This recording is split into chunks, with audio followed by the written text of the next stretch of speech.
Because I think people are starting to, especially during the whole global pandemic thing, I think people are starting to wake up. They're starting to realize, like, all right, we've been lied to. We're kind of plugged in. We're these. Oh yeah, Remember the movie Wall-E? All the fat people rolling around on the rascals and all these screens in dude, front of them.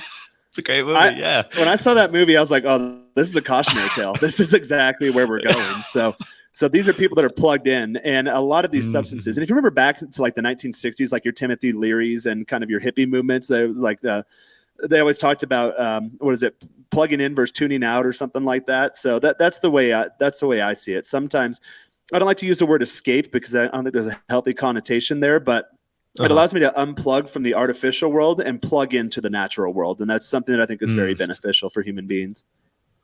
That's something I've noticed too, is that since stopping the substance use, I almost feel like, in a sense, primitive. Like, and it's really made me think, like, we weren't meant to consume all this stuff we consume, whether it be tech, whether it be alcohol, drugs. It's like, it's not how we were designed. Certain foods as well, Mm-mm. gluten, wheat, all that. It's like no wonder there's so much mental health issues. There's so much depression, unhappiness, is because we're just not living our natural state. And question for you, Jaren, what, for those that don't know, what does being plugged in mean?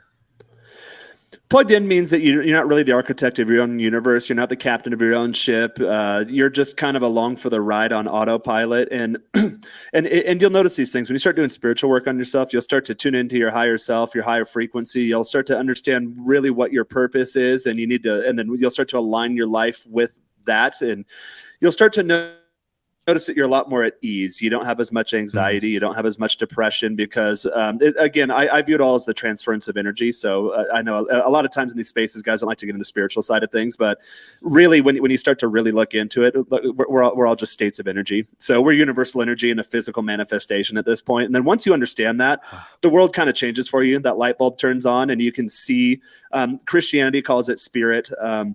Psychology calls it the collective unconsciousness. A lot of new age type practices call it source, but it's all really the same thing. Presence. That we're just universal energy in a physical manifestation. So once you start to understand that, then it's easier to change your relationship with substances too. Because for me, like, I view alcohol as poison. When I put it in my body, I can feel it killing my physical being, and my physical being is a vessel for my spiritual being. So that makes it really easy to just not touch it.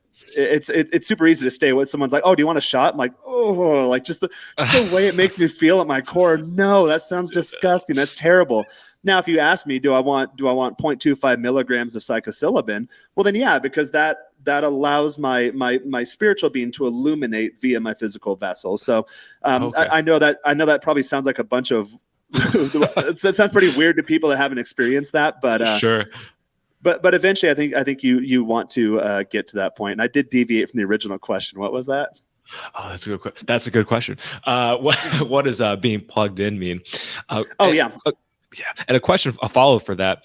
What was your unplugging experience like, and when did it start? So, for me, I just started actually unplugging. Well, besides when I quit 6 years ago, drugs and alcohol, that was like the first step. But in terms of like societal stuff, that's only been since this last year, like since the start of 2022 is when I started to find your content. And I'm like, wow, I've been living an insane life that I thought was just rocking. And it's been a tough journey. I'm not gonna lie. It's been humbling. The ego has many nights died a few like, times. So many ego deaths. What was that experience like for you, and when did that take place? Yeah, so plugged in, I think my definition should be just like, you're not in control of your own life. There's a recipe that society sets out for you, and you just fall into that recipe. So in North America, it's usually like, you're born, you maybe go to kindergarten, do your K through 12, you go to college, you get the corporate job, you work your way up the corporate ladder, and you really sell yourself away to fit into systems and structures built by people who are unplugged. And now that I'm going through the unplugging process, I've been in it for a few years. I'm starting to notice that too, and I go on Rich Cooper's shows, Entrepreneurs in Cars, and people in the comments like, bro, you're a psychopath, because I'll say, okay, well, I need someone to do this in my life, or there's a space I built for someone in my life, and then people step into that. Well, those people are plugging into my frame, is what they call it in the space. So unplugging is really understanding, okay, in what ways do I not have control over my own life? Where, for example, a good one is people that have jobs. I met a guy in San Diego a couple of weeks ago at the dog park. He's like, bro, you live in Mexico. That'd be super cool. I'd love to do that. It's like, well, we'll do it. Here's how you do it. I can go ahead and get you on a coaching call. We'll put together a plan. Like, it's really not as difficult as it seems once you get it outlined on paper. And this guy, I could hear from his self-talk, which he was putting out to me was, oh, I have a really good job and I don't know. And like, I need to be in the office and I don't know if I can get another job. And he has been beaten into the cultural framework to where, okay, he will never truly live the life that he envisions that he would love.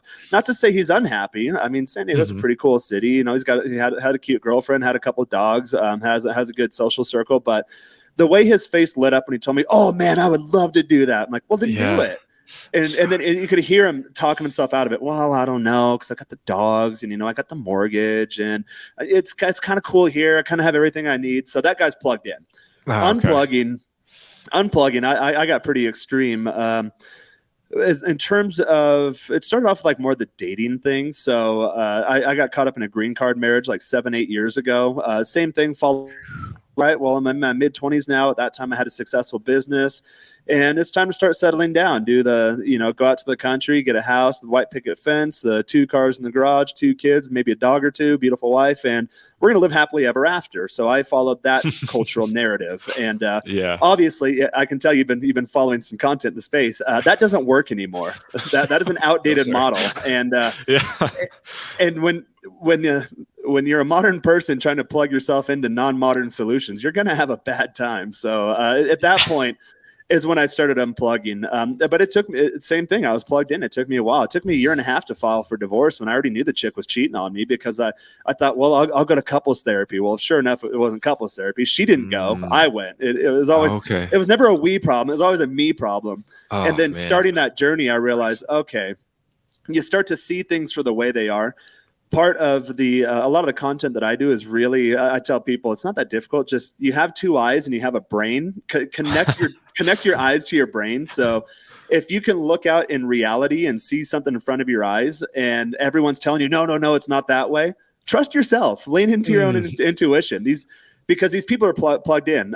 You'll know in the space they use a lot of the Matrix type metaphors, like in terms of Neo unplugging from the Matrix. I think that's an appropriate metaphor. I know a lot of guys get too into it, or they trade one dogma for another. So you have to be careful when you're getting into those types of pockets of content on the internet. But for me, it was really just leaning into my own self-truth. Again, in conjunction with the spiritual work, I got into really good physical shape.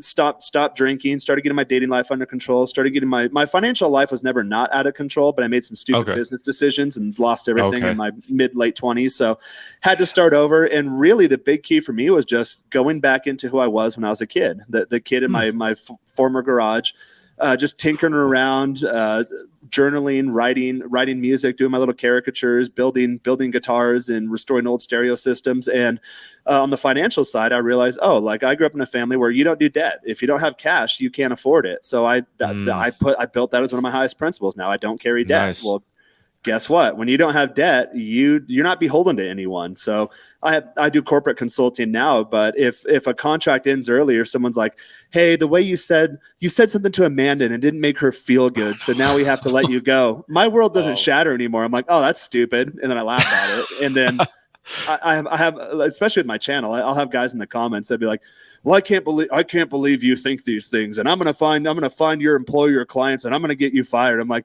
no, you're not, fucking loser. No, you're not. Like, where do you think these guys find me? They see me on these shows and like, oh, this guy knows what the hell is going on, and they hire me. Like, but again, going back to like plugged in versus unplugged, I do have empathy for these guys, but now it's at the point where I've been in my journey for 7 or 8 years now, to where it's kind of annoying when I interact with normal plugged in people. I don't, for lack of a better term, it's quite annoying just listening the way people talk about themselves, especially. And I had a buddy years ago say this to me.